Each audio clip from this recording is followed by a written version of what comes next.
सी जंगल में पिंकी और टुनटुनी नाम की दो चिड़िया बहनें रहा करती थी। दोनों बहनें अनाथ थी। उनके माता पिता की मौत कई महीने पहले हो चुकी थी। एक दिन दोनों बहनें भोजन मांगने पड़ोसी के घर जा रही थी। तभी उन्हें एक सेब बेचने वाला नजर आता है। सेब ले लो सेब, कश्मीरी ताजी ताजी सेब, मीठे मीठे सेब ले लो सेब। दीदी वो देखो ना, सेब बेचने वाला आया है। मुझे बहुत भूख लगी है, एक सेब खरीद दो ना। कैसे खरीदूं सेब पिंकी? सेब वाला बिना पैसे लिए सेब नहीं देगा। तू जिद मत कर, मेरे पास सेब खरीदने के लिए पैसे नहीं है। दीदी एक बार मेरी खातिर उससे मांग कर देखो ना, शायद वो हमें सेब दे दे। तब तक आप लोग कमेंट में बताएं 900 - 500 कितने होते हैं।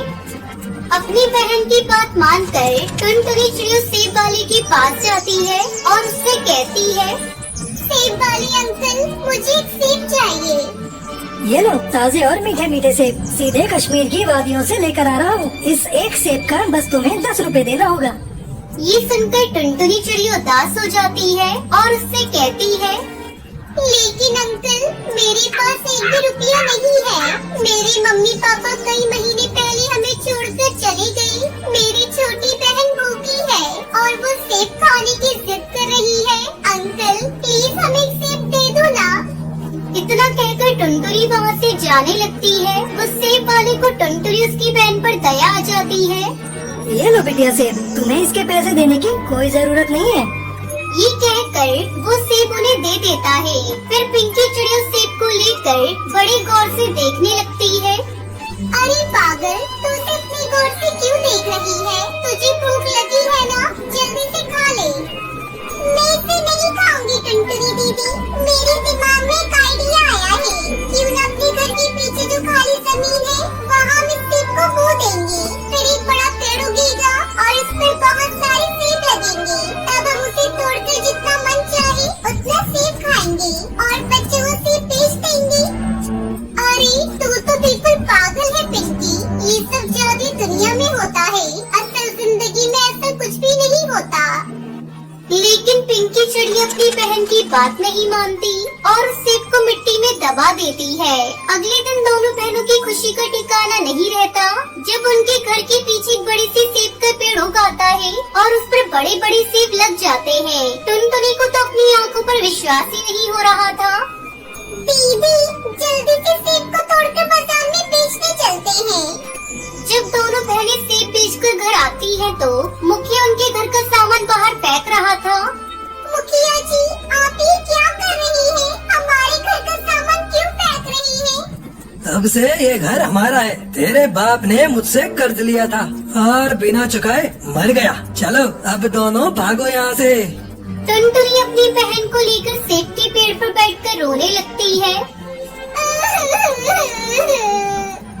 पिंकी मेरी बहन, अब क्या होगा? हम दोनों बेघर हो गए, कहाँ जाएंगे? हम सर छुपाने के लिए हमारे पास कोई छत नहीं। काश हमारे मम्मी पापा जिंदा होते तो हमें ये दिन देखना नहीं पड़ता। अब सेब के पेड़ पर एक बड़ा सा सेब प्रकट होता है और उससे आवाज आती है, बच्चों तुम दोनों को रोने और चिंता करने की कोई जरूरत नहीं है। आज से तुम दोनों मेरे जादुई सेब घर में रहोगी। उस सेब घर को देखकर दोनों बहनें प्रसन्न हो जाती हैं और खुशी खुशी उस जादुई सेब घर में रहने लगती हैं।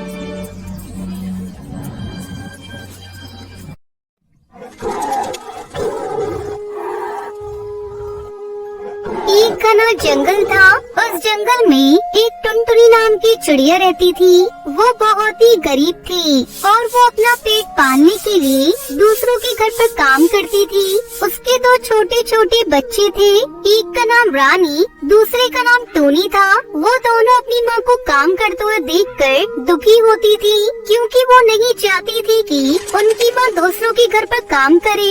एक दिन टुनटुनी चिड़िया अपने बच्चों के लिए खाना लेने जाती है पर पैसे न होने की वजह से उसे कोई भी खाना नहीं देता है। टुनटुनी चिड़िया अपने मन में सोचती हुई कहती है, अब मैं क्या करूं? मैं अपने बच्चों के लिए खाना कहां से लाऊं? मैं ऐसा करती हूँ, किसी के घर में काम कर लेती हूँ। और ये सोचकर टुनटुनी कौवे के घर पर जाती है। उस कौवे का नाम सुंदरी होता है। टुनटुनी चिड़िया सुंदरी कौवे से कहती है, तब तक आप लोग कमेंट में बताएं 9 - 5 + 4 कितने होते हैं। यदि आपके घर पर कोई काम हो तो मुझे बता दीजिए, मैं कर दूंगी। नहीं, यहाँ पर कोई काम नहीं है, तुम जाओ यहाँ से। पर फिर सुंदरी कौवे को याद आता है कि उसके बर्तन धुलने के लिए पड़े हुए हैं और वो टुनटुनी चिड़िया से कहती है, ठीक है, मेरे कुछ बर्तन पड़े हुए हैं, वो तुम धो दो, उसके बदले में तुम्हें खाना दे दूंगी।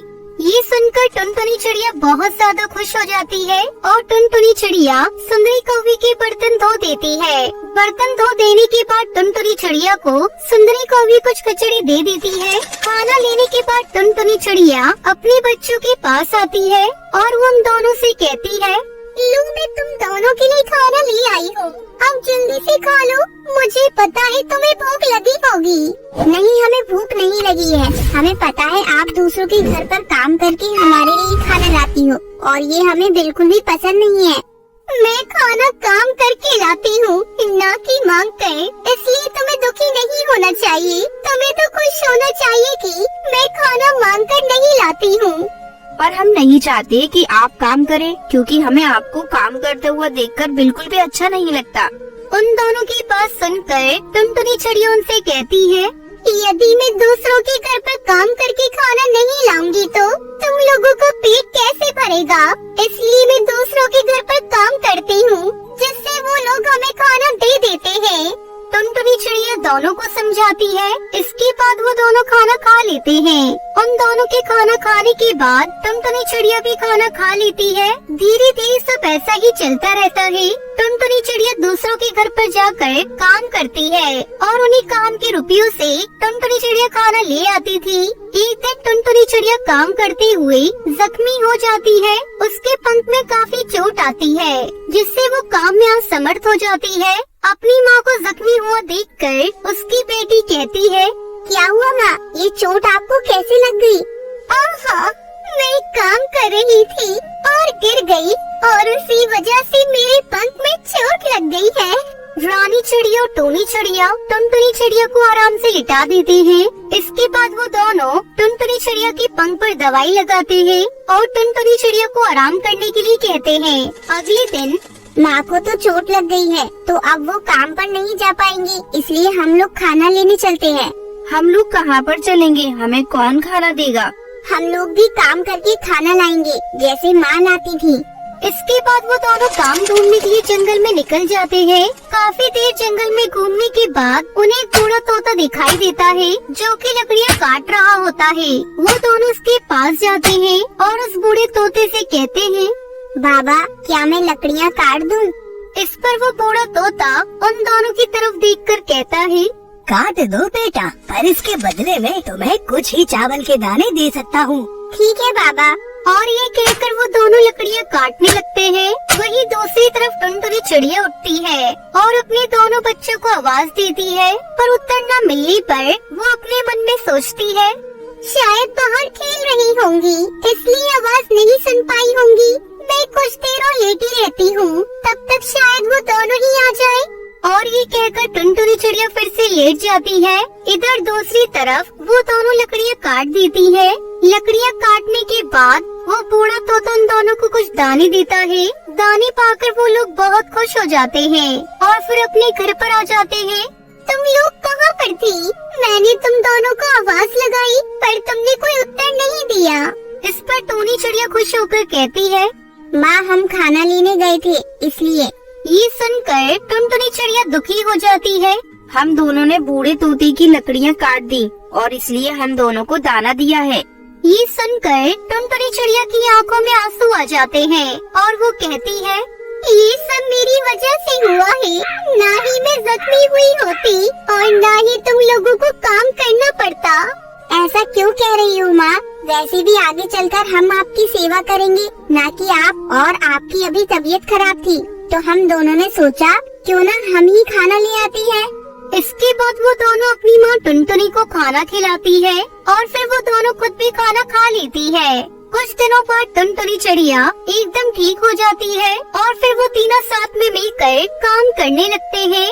इस कहानी से हमें शिक्षा मिलती है कि कोई भी काम छोटा या बड़ा नहीं होता है और हमें हमेशा ही अपने माता पिता की सेवा करनी चाहिए।